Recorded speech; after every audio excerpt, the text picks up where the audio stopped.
Hello everyone, my name is John Ricks. I'm a student at Grand Canyon University. My major is the Bachelor of Science in Elementary Education. I currently work in the EBR school system as a TR moderator. Today I will be discussing the dispositions I feel I possess that enable me to be a successful teacher, what dispositions I need to work on to grow as a teacher, and what qualities I feel a professional educator should display. As we begin our discussion of dispositions and their importance in class, I truly felt as if I possessed all dispositions, high expectations being the most important disposition to me. After discussions with you, my fellow classmates, and considering your viewpoints, I realized that I looked at the dispositions as representations of what I hold myself to rather than representing the strengths I possess that I can successfully pass on to my students. This caused me to rethink my entire approach that I stood firm to initially in our lessons.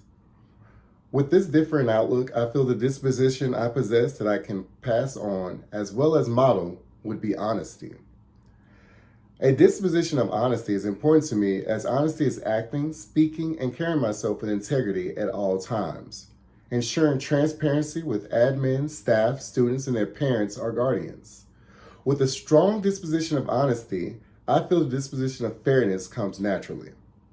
I will model the disposition of fairness by ensuring all students have access to the tools needed to be successful. It is also critical to ensure that unconscious biases are not present in my classroom or around the school, as I want all students to be treated equally. Lastly, dedication would be the disposition I model and pass on to my students by simply being punctual. My dedication may also be displayed through the passion I have for teaching and the joy I get from being a part of a student's realization of success. Ensuring all students feel included, seen, and loved by simply speaking to them and engaging them individually. As I discussed earlier, one of the dispositions I feel strongly about but need to work on is high expectations. I came to the conclusion I need to work on my disposition of high expectations because I initially didn't have a desire to set expectations according to an individual student's needs, but to my personal expectations of what I felt all students should be able to accomplish.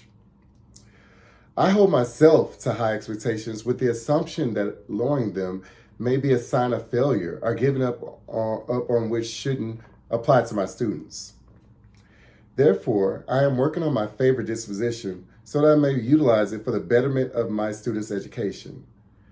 To better my view on high expectations for my students individually, I will also be working on a disposition of reflection. Reflecting more frequently or daily will allow me to look back on my lessons to understand how students comprehended, engaged, or struggles they may have experienced. This is very important because it gives me clarity on my approach or if my lesson needs to be adjusted.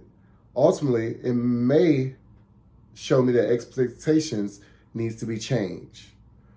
Reflection allows me to maximize on students' learning opportunities daily.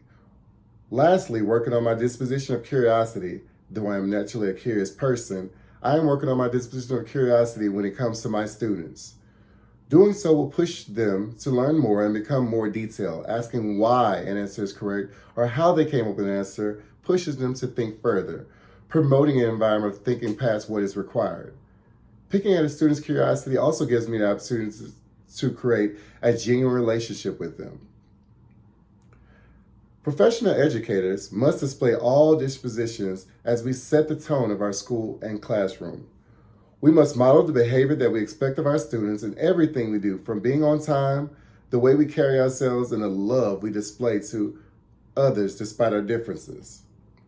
Professional educators must display the quality of observation so they don't miss those students who don't feel comfortable expressing themselves, or my little brother, who you can't see from the back of the classroom, but won't tell anyone and won't sit in front due to his pride.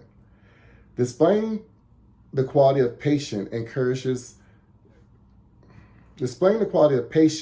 encourages students to ask questions and to be involved, even when they are not sure they are right. Though I may not have strengths in all dispositions, I am working towards it, ensuring that the qualities, dispositions I display are beneficial to my students. Trusting in God and remembering I can do all things through Christ who strengthens me. Due to the worldly restraints we have as Christian teachers, we can't actually minister through a presentation of God's word in the classroom, so I'm aiming to share them through my actions. Allowing God's light to shine through me by displaying the fruits of the Spirit: love, joy, peace, patience, kindness, goodness, faithfulness, gentleness, and self-control. This will allow God's light to shine through me as I grow in Him. Galatians 5:22 through 23. John Ricks here, and thanks for watching.